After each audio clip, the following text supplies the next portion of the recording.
At this point, let's head on to Pasig, where mobile journalist Jazz Paredes has the latest updates on the ongoing distribution of the 5,000 peso cash assistance from the DSWD. Jazz, kumusta ang distribution dyan sa mga delivery rider? Angela, Diego, ngayong araw nga yung second day ng pagbibigay ng 5,000 na ayuda o cash relief assistance para sa mga delivery riders, para sa mga may apelido na nagsisimula sa letrang J at R. At kung makikita nyo sa aking likuran, Diego and Angela, hindi pa ito yung pinakabuong dami ng mga delivery riders dito. Ayan, ipakita ko sa inyo yung palibot nitong amphitheater.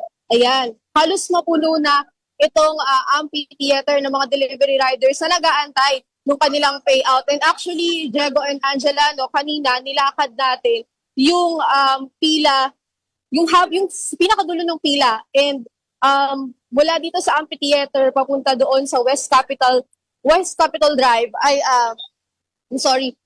West Capitol Drive ay napuno ng delivery riders yung kalsada, and kung lalakarin siya more than 15 to 20 minutes yung nilakad ko, kaya medyo mahaba-haba rin. And ayon din sa mga nakausap natin kanina, merong mga simula 2 AM pa lang ay pumila na. Yung iba galing pamamasada nung gabi, dumiretso na papunta dito sa amphitheater. At yung iba naman, sinadya talagang pumunta ng madaling araw dahil nga habol pa raw sila ng pasada.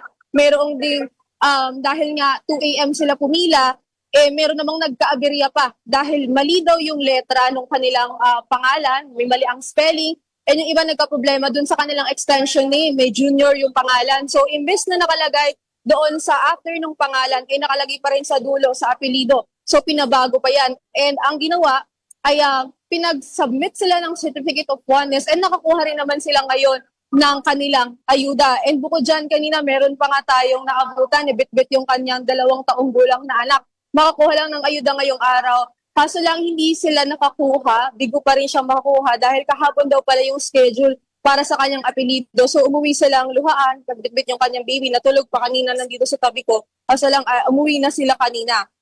And para ipakita ulit at ilibot kayo dito, Diego and Angela, ang proseso kasi natin ay kailangan muna nilang pumila dito.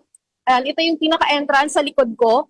At meron siyang nakaabang na listahan ng mga pwedeng kumuha ngayon. Delivery riders lang. Pag nilinaw nila ay bukas pa daw yung mga MC taxi. So purely mga delivery riders lang talaga yung may cash assistance. And dito sa aking likuran, and yung mga nakapila pa until now, at lalapitan sila ng mga staff to validate kung nasa listahan ba sila at tama yung kanilang pangalan sa listahan. And after nung validation, ito naman sa aking harapan, ay dito yung kanilang mga paymaster or yung kanilang payout. And makikita nyo dyan, Diego and Angela, dito sa aking harapan, meron yung mga number ng payroll numbers nila. So dyan sila tatapat para pumila nung kanilang payout. Kailangan lang nilang i-present yung copy ng kanilang driver's license, photocopy ng driver's license with 3 signature para makuha yung kanilang 5,000 na ayuda, Angela and Jeffro.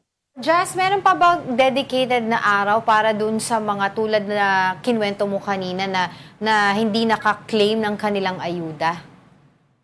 Yes, Angela, actually tinanong natin yan kanina kasi actually iba-ibang cases yung nakausap natin. Merong kahapon pala naka-schedule, meron naman na hindi pa na-resolve yung problema sa listahan. Meron tayong nakausap na wala yung representative ng kanilang kumpanya dito. So, although nakapag-register ng 2 beses, hindi daw nakasama sa listahan, maayos daw sana ngayon kung nandito yung kanilang representative, pero wala.